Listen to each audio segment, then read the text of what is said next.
Today I'm going to show you how to make someone a group admin on WhatsApp using your iPhone. It's super easy, so let's get started. First, go ahead and open the WhatsApp on your device. Select the group. Next, navigate to the chat tab at the bottom of the screen. Find the group you want to manage and tap on it to open the chat. Let's say this one. Once you're in the group chat, tap on the group name at the top of the screen. This will take you to the group info page. Scroll down to see the list of members. Simply tap and hold on the name, and a menu will appear saying make it a group admin. To make someone a admin, you need to be group admin on that page as well.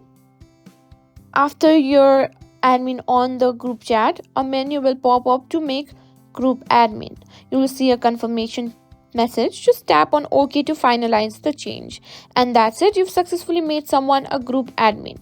They will now have the ability to manage group settings, add or remove participants, and control admin rights.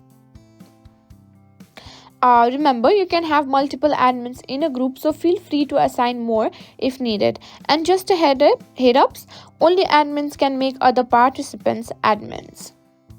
If you found this video helpful, don't forget to like, share and subscribe to our channel.